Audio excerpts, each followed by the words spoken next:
Hello everybody, Jaguar Jones here from the new channel, Leopard Jones. The Jaguar Jones channel has been suspended until November 2nd of this year because apparently someone took offense to the latest video called Shock of God, Here's Your Answer.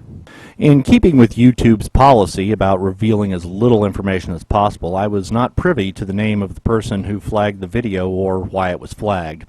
My guess is that it had something to do with the clip from Naigo Kwatasaki. I'm probably butchering that pronunciation, so if anyone knows how to say it right, please post a response to this video. I chose a clip from that movie because it's a visual that I've always really liked.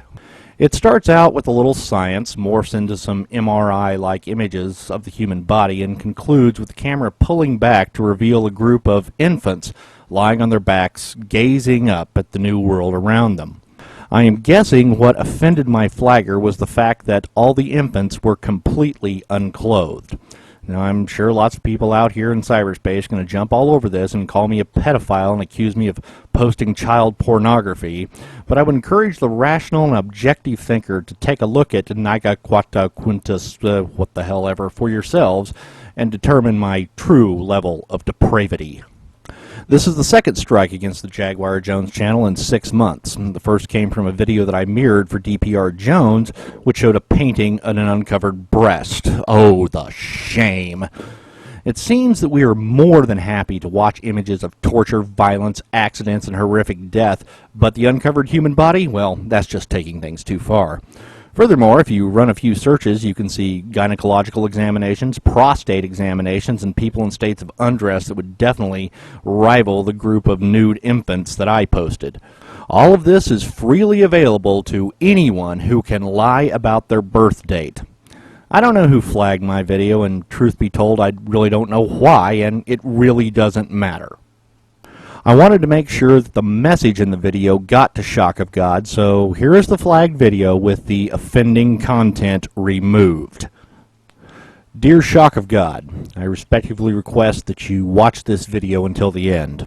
I listened to the conversation between you and Dark the Atheist that was posted on the Rational Skeptic channel.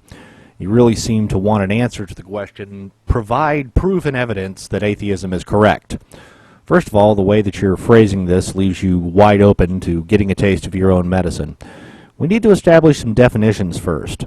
An atheist is one who lacks belief in one or more gods. In all honesty, I don't know much about you, but I'm going to assume for the purposes of this video that you are a Christian and subscribe to some version of Protestantism. For all I know, you could be a Catholic, Muslim, Jew, or Raelian. It's actually, for our purposes here, completely irrelevant.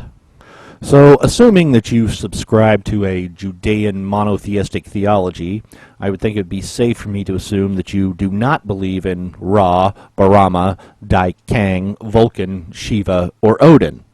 So, with respect to Osiris and the countless other gods that have been worshipped throughout the course of human history, you are an atheist. I just happen to believe in one less god than you. So being the language and grammar Nazi that I am, allow me to rephrase your question in the manner that I think you wanted it. Do you have evidence or proof that God does not exist? If this is not the question that you were intending to ask, please contact me via private message and I'll revise my response. Now, I don't speak for anyone other than myself, but here is my answer, and please just hear me out. Let's suppose that next year you were appointed the director of a new international consortium whose sole purpose is to find evidence for the existence of gum-skewer bats. The first year you were given 100 researchers and a budget of $1 billion. Those numbers are increased by 10% every year for the next 1,000 years, until the only pursuit of the human race is to uncover evidence for the existence of gum-skewer bats. In fact, for the last 100 years of your project, the only employer on Earth is the agency that you first directed. After 1,000 years of research, the absolute best statement that could be made is this: there is no evidence that gum-skewer bats exist. However, this fact is not proof that gum-skewer bats do not exist. In fact, it's not even evidence that gum-skewer bats don't exist.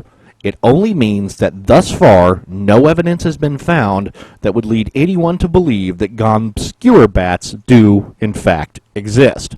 The same thing can be said about the existence of God. Thus far, no evidence has been presented to or uncovered by me that would lead me to believe that one or more gods do, in fact, exist. Since by implication it is the theist, that's you, Shock of God, is making a positive claim that of God existing, it is incumbent on the theist to provide positive evidence of your claim. Just like in a court of law where, in the United States at least, we have the presumption of innocence. No one has to prove that they didn't commit the crime they are being accused of, but rather the accuser has to prove they did. After all, we don't want to lock someone up and throw away the key without a compelling body of evidence that leads any reasonable person to conclude that someone did commit the crime they are accused of. So, now the money shot. I have no evidence that God does not exist. How exactly would God leave evidence of his non-existence behind for me to find? By the same token, I have no evidence that there is a colony of underwear mining gnomes on Saturn. That doesn't mean they aren't there, it just means there's no evidence for them. Furthermore, I would find an insistence that there are underwear mining gnomes on Saturn, well, irrational. So if you would, indeed, like to have an honest and civil debate with someone who lacks a belief in God, I would be more than happy to oblige you. In fact, I think there are more than a few out here in cyberspace that would oblige you, and none of them really need my help. You know, Dark the Atheist might be a good place to start.